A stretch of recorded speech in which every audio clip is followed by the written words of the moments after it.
علی بھی سوال ہے، اگر نماز کی حالت میں زکام کی وجہ سے 3 بار سے زیادہ ناک پہنچنی پڑ جائے تو کیا نماز ٹوٹ جائے گی؟ یہ فقہ حنفی نے مشہور کیا ہوا ہے کہ جی آپ نے 3 دفعہ اگر ہاتھ اٹھا لیا تو آپ عمل کثیر کر لیں گے، اور عمل کثیر جو ہے نماز کو مکروہ تحریمی واجب الادا کر دیتا ہے. یہ اس کے پیچھے ان کے پاس کوئی دلیل نہیں ہے کتاب و سنت سے، یہ محض ان کا باطل مسئلہ ہے. ٹھیک. اور پھر جب ان کو کہیں گے جی اس طرح کرنا ہے تو وہ کہتے ہیں جی عمل کثیر سے بچنے کا طریقہ یہ ہے کہ آپ ہاتھ اٹھا کے یوں نہ پوچھیں، بلکہ ہاتھ کو ایسے جسم کے ساتھ یوں ایسے لے لیں. وہ سر طریقہ لکھے ہے تو اسی ہنستے پہ ہو. وہ کہتے ہیں یہ اٹھانا شمار نہیں ہوگا. اس طرح 20 دفعہ بھی کھجلی، کہتے ہیں اگر آپ کو اب 34 دفعہ کھجلی ہوئی ہے کمر پہ، ایسے کریں گے تو نماز ٹوٹ جائے گی، لیکن اگر آپ ایسے کر کے ایسے جا کے کریں گے نا پھر نہیں ٹوٹے گی. سر یہ لکھا ہوا ہوتا، نہ لکھا ہوا تو آپ مجھے پکڑ لیں، آپ درِ مختار کھول لیں، بہار شریعت کھول لیں، بہشتی زیور کھول لیں، انہوں نے طریقے بھی بتائے ہوئے ہیں. سر ایڈی اوکھی نہ کرو، اس تو سے بندہ کوئی کہے گا یار میں نماز پڑھ ہی رہا، ایڈی اوکھی ہوگی زکام. آپ نماز کے اندر ضرورتاً کوئی بھی کام کر سکتے ہیں. بخاری مسلم میں موجود ہے، حضرت عبداللہ ابن عباس کہتے ہیں نبی علیہ السلام نماز پڑھ رہے تھے تہجد کی، تو میں بھی رات کے وقت اٹھا تو دیکھا، میں بھی ادھر سویا ہوا تھا، میں بھی حضور کے ساتھ جا کے بائیں طرف کھڑا ہو گیا، تو آپ علیہ السلام نے نماز کی حالت میں کان سے پکڑ کے نہ مجھے یوں دائیں طرف کھڑا کیا. ان کے نزدیک ہوتا تو نماز ٹوٹ جاتی، اتنا بڑا عمل کیا. پھر ابو داؤد ترمذی میں سنن اربعہ میں آپ کو حدیث مل جائے گی کہ اگر نماز کے دوران سانپ یا بچھو آ جائے تو اس کو مار بھی سکتے ہو. ٹھیک. اسی لیے اندھیرے میں نماز پڑھنے کو ناپسند کیا گیا ہے. ایسی جگہ پہ جہاں پہ خطرہ ہو، اگر کہیں پہ خطرہ نہیں ہے اور آپ بالکل ڈم سی لائٹ میں نماز پڑھتے ہیں مکروہ نہیں ہے، یا آنکھیں بند کرنا مکروہ نہیں ہے.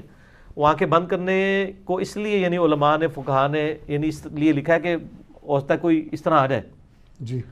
اور پھر آپ کو خطرہ یہ بھی ہوتا ہے کہ آپ رفع الیدین سے نماز پڑھ رہے ہوں کسی ایسی مسجد میں کہ جہاں پہ بغیر رفع الیدین والوں کی مسجد ہو، پھر تو آپ کو آنکھیں کھول کے نماز پڑھنی چاہیے. بلکہ سنن نسائی میں حدیث ہے کہ نبی علیہ السلام نماز پڑھتے ہوئے بغیر گردن ہلائے آنکھوں سے ادھر ادھر دیکھ لیا کرتے تھے. یہ بعض کا ضرورت بھی پڑ جاتی ہے، یعنی آپ نماز پڑھ رہے ہیں تو آپ کوشش کریں آپ گھڑی کے سامنے نماز پڑھیں. اگر یعنی آپ کی گھڑی پہ بھی اگر آپ کو نظر دورانی پڑتی ہے کہ جماعت کا ٹائم نہ ہو جائے تو یہ جائز ہے. گردن نہ ہلے، یہ عمل کثیر نہیں ہوگا. اس طرح زکام اگر کسی کو ہے وہ بار بار پونچھتا ہے تو کوئی حرج نہیں اس کے اندر، پونچھ سکتا ہے. موبائل بول پڑے ایون جی، تو موبائل وہ لوگ بولنے دیتے ہیں، وہ کہتے ہیں سمجھتے ہیں کہ جی وہ ایک بندے کی نماز کا ساروں کی خراب ہو رہی ہوتی ہے، وہ سمجھتا ہے میری نماز خراب ہو جائے گی. موبائل نکالیں آرام سے اسے آف کریں. ویسے تو امام مسجد کی ذمہ داری ہے، میں تو جتنی بار بھی جماعت کرواتا ہوں نا موبائل کے حوالے سے اناؤنسمنٹ کر دیتا ہوں کہ موبائل اپنے سائلنٹ کر لیں یا بند کر لیں. مسجد میں جاتے ہی بند کر دینا چاہیے تھا. ایک نئی مصیبت مسلمانوں کے اوپر مسلط ہو گئی ہے، تو اب اجتہاداً جس طرح آپ صف سیدھی کرواتے ہیں موبائل بھی بند کروایا کریں.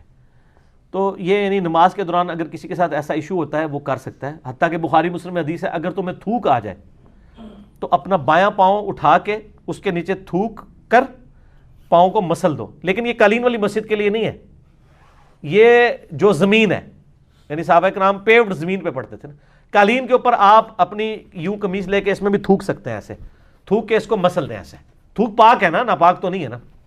منہ میں رکھ کے تو پوری نماز نہیں پڑھی جا سکتی، یا رومال نکال کے کر لیں. یہ تو باقاعدہ حدیثوں میں موجود ہے. صحیح. تو یہ سارے ان کے فقہ کے تحت تو سارے عمل کثیر بن جائیں.